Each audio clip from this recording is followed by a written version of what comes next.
Assalamualaikum warahmatullahi wabarakatuh. Selamat pagi Bapak dosen serta teman-teman yang kami hormati. Perkenalkan, kami dari Kelompok 7 akan mempresentasikan sistem keamanan pagar otomatis berbasis IoT menggunakan ESP32 dan RFID RC522. Jadi kita akan memasuki agenda presentasi. Kita di sini akan membahas 6 agenda tersebut. Agenda pertama, latar belakang dan rumusan masalah. Kita akan membahas masalah keamanan manual dan solusi IoT. Agenda kedua, landasan teori. Kita akan membahas di sana apa itu ESP32, RFID, RC522, servo, dan telegram bot. Agenda ketiga, perancangan sistem. Kita akan membahas komponen hardware, flowchart, dan cara kerja. Agenda keempat, implementasi dan demo. Kita akan bikin kode program dan simulasi walkthrough. Agenda kelima, hasil pengujian. Kita akan membuat tabel hasil uji seluruh komponen. Agenda ke-6, kesimpulan dan saran.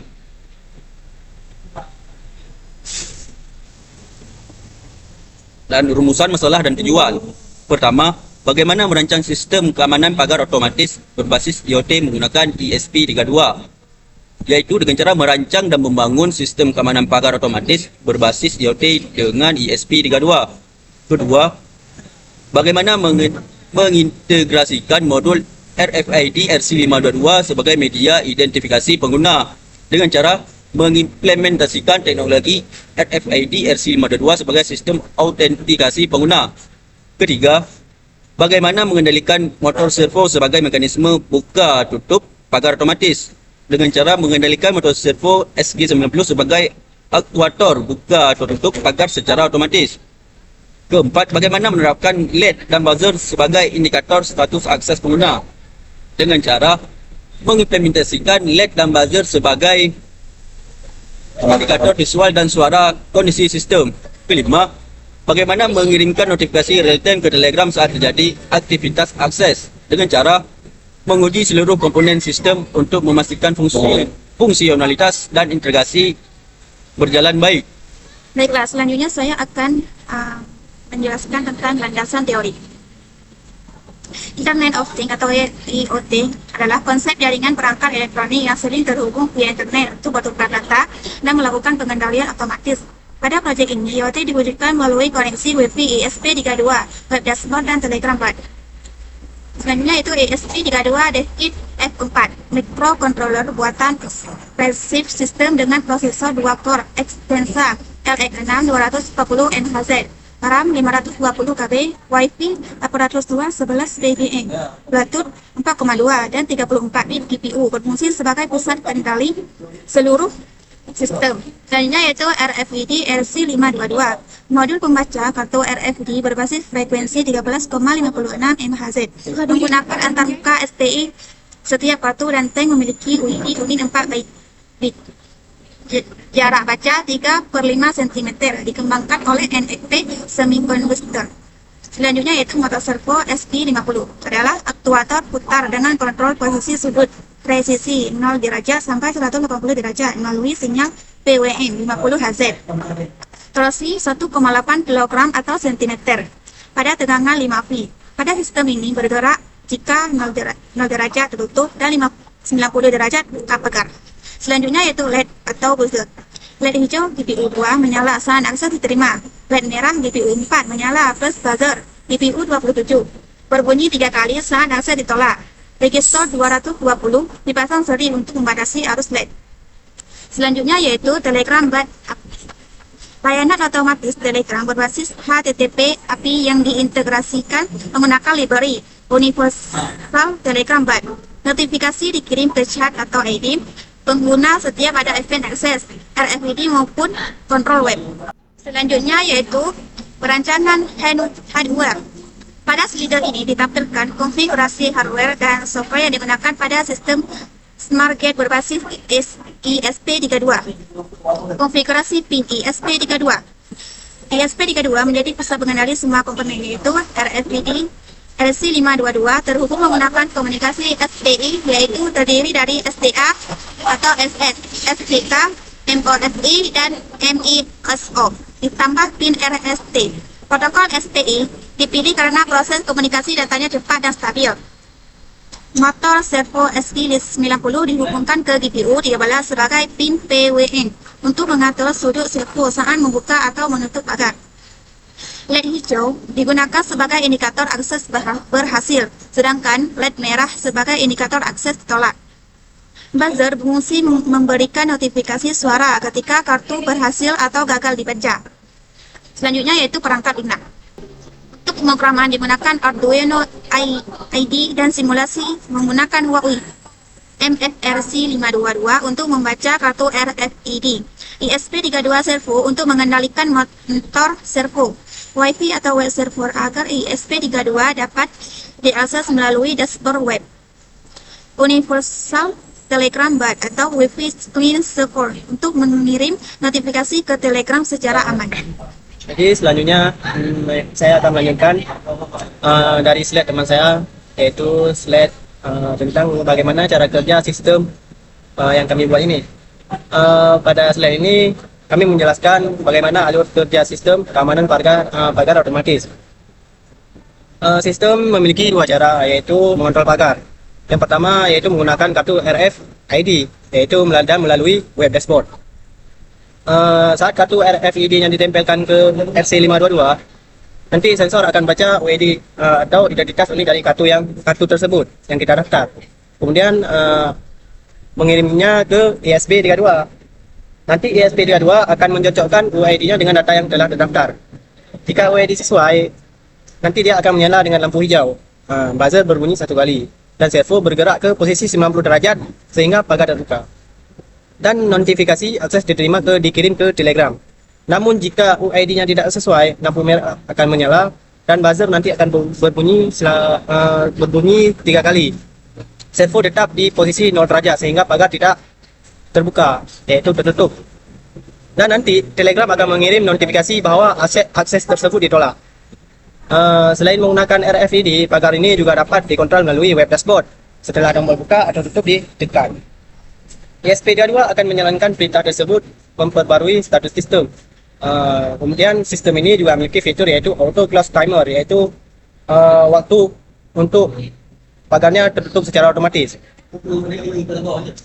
ESP32 akan otomatis menutup pagar menggunakan fungsi mailis, lalu mengirimkan notifikasi ke Telegram. Selanjutnya implementasi program. Pada slide ini kami menampilkan sebagian kode daripada program. Program utama yang mengatur proses buka dan tutupnya sebuah pagar. Program ini dimulai dengan membaca UID kartu RFID, kemudian membandingkannya dengan data yang telah tersimpan. Jika UID terdaftar, maka nanti pagar akan menggerakkan servo ke posisi 90 derajat, menyalakan lampu hijau, membunyikan buzzer sebanyak 1 kali, dan mengirimkan notifikasi ke Telegram. Jika UID tidak terdaftar, lampu merah akan menyala sebanyak 3 kali, servo tidak bergerak sehingga pagar tertutup, dan Telegram akan mengirimkan sebuah pesan bahwa akses ditolak. Program ini juga menggunakan fungsi mailis agar proses auto close dapat berjalan tanpa mengganggu kerja web server. Selain itu, ESP32 juga menyediakan beberapa endpoint, yaitu seperti open, close, status, untuk mengontrol serta memantau sistem melalui browser.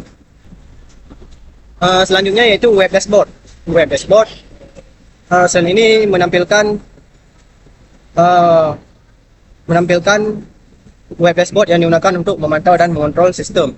Dashboard dijalankan langsung oleh ESP32 sehingga dapat diakses melalui browser pada perangkat yang terhubung ke jaringan Wi-Fi yang sama.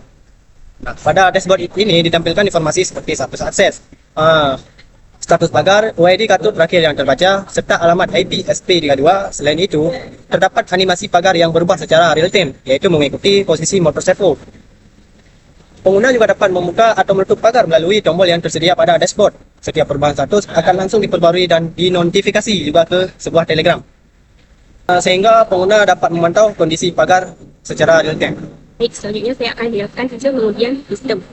Kondisi pengujian sistem. Kartu RFID terdaftar. UID 11, 22, 33, dan 44 hasilnya akan berhasil terbaca dan akses diterima oleh servo di 90 derajat. Selanjutnya, kartu RFID tidak terdaftar. UI dan lain. Hasilnya berhasil terbaca. Keterangannya, akses ditolak, buzzer berbunyi 3 kali. Tidak ada kartu di reader. Hasilnya tidak ada pembacaan. Dan keterangannya sistem standby menunggu, yaitu pengujian selanjutnya yaitu pengujian motor servo SD90. Kondisi akses RID diterima, posisi servo 90 derajat terbuka dan hasilnya pagar terbuka. Timeout atau tutup manual 0 derajat tertutup dan pagar tertutup. Akses RID ditolak. Posisi servo tetap di 0 derajat dan pagar tidak bisa bergerak. Selanjutnya yaitu pengujian LED dan buzzer. Satu kondisi yaitu akses diterima dengan FPD atau web, LED hijau akan menyala dan LED merah akan mati dan buzzer satu kali berputar dan hasilnya sesuai rancangan. Dan kondisinya akses ditolak, FPD tidak terdaftar dan LED hijau mati dan LED merah menyala 3 kali dan buzzer 3 kali berputar dan hasilnya sesuai rancangan. Sistem standby, LED hijau mati dan LED merah mati dan buzzer akan diam dan hasilnya akan normal kembali. Kemudian notifikasi telegram dan atau outpost. Kondisinya akses RID diterima, pesan di telegram terkirim, akses diterima, UID atau XX pagar terbuka, dan akses RID ditolak, dan pesan di telegram terkirim, akses ditolak, UID atau kartu tidak terdaftar. Close 10 menit dan pesan terkirim di telegram, out close and out pagar ditutup otomatis dan buka via web dashboard dan juga pagar dibuka manual melalui satu web. Di sini saya akan mulai simulator dari pagar otomatisnya. Kita mulai. Kita tunggu sebentar.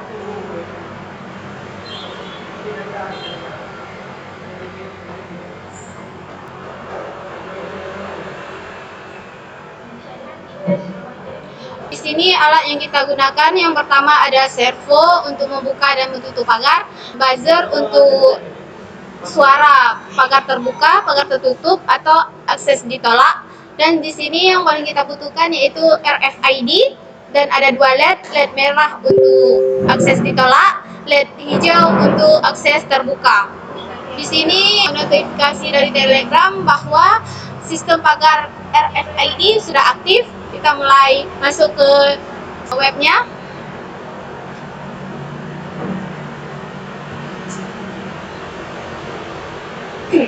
Tampilan webnya juga berhasil. Ini pertama kita akan membuka pagarnya melalui kartu RFID. Di sini kami menyetelnya di kartu Grand Card, yaitu dengan kode ID-nya 11, 22, 33 dan 44. Kita mulai tab-nya. Kita tunggu sebentar. Nah, di sini pagarnya berhasil terbuka dengan menggunakan kartu ID, akses diterima dan pagarnya terbuka. Servonya berputar dan LED hijau menyala. Di sini karena kami menyetel pagar otomatisnya dalam 10 menit, jadi kita sekarang tutupnya secara manual saja. Kita tes secara manual apakah bisa tertutup pagarnya. Dan ya, pagarnya tertutup secara otomatis melalui web dashboard. Kita lihat notifikasi telegramnya apakah ada. Berarti pagar ditutup secara manual melalui dashboard, notifikasinya masuk. Jadi sekarang kita tes membuka pagarnya melalui web dashboard, apakah terbuka. Kita tunggu sebentar. Dan ya, melalui web dashboard juga pagarnya bisa terbuka, servonya berputar, dan LED hijau menyala. Dan kita akan menutupnya secara manual lagi.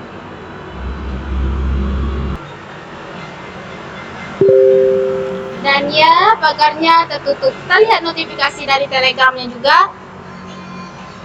Ya, status notifikasi dari telegram juga aktif. Sekarang kita coba membuka pagarnya melalui RFID tapi dengan kartu yang berbeda, dengan kartu yang tidak terdaftar, misalnya Blue Card. Kita coba apakah bisa terbuka atau tidak. Dan ya, aksesnya ditolak karena kartunya tidak terdaftar. Jadi kita lihat daftar semua riwayat. Di sini ada akses diterima, pagar ditutup secara manual, pagar juga dibuka secara manual, pagar ditutup secara manual, dan kartu ditolak dengan kode 01, 02, 03, dan 04. Jadi ini juga status perangkat motor servo online, sensor RFID online, LED indikator online, buzzer juga online, dan telegram bot aktif. Sekian dari kami. Selanjutnya yaitu kesimpulan dan saran. Kesimpulan, sistem keamanan pagar otomatis berbasis IOT menggunakan ISP32 berhasil dirancang, diimplementasikan dan diuji sesuai tujuan. LFP RC522 mampu membaca dan mengidentifikasi UID kartu secara akurat melalui protokol SPI. Motor servo SI90 berfungsi membuka di 90 derajat dan menutup di 0 derajat pagar secara otomatis sesuai hasil autentikasi. LED hijau dan merah memberikan indikator visual yang jelas. Buzzer berbunyi satu kali diterima dan 3 kali ditolak. Telegram bot berhasil mengirimkan notifikasi real time untuk setiap event. Akses diterima, ditolak, dibuat manual maupun auto close. Seluruh komponen terintegrasi dan dengan baik melalui ISP32 sebagai pusat kendali yang juga melayani web dashboard. Saran pengembangan yaitu tambahkan modul kamera ISP32 sampaikan untuk merekam dan mengirim foto wajah pengguna ke Telegram saat akses berlangsung, dan diimplementasikan penyimpanan log akses di database MySQL atau Firebase agar riwayat proses dapat diaudit secara berkala. Dan juga dikembangkan aplikasi mobil Android atau iOS khusus sebagai pengganti Telegram bot untuk monitoring dan kontrol yang lebih padu. Contohnya yaitu tambahkan autentikasi ganda menggunakan sidik jari atau sensor fingerprint atau pengenalan wajah untuk meningkatkan keamanan. Mengimplementasikan sistem pada hardware fisik yang nyata, bukan hanya simulasi walkthrough untuk pengujian skala penuh di lapangan. I just had to let you know you're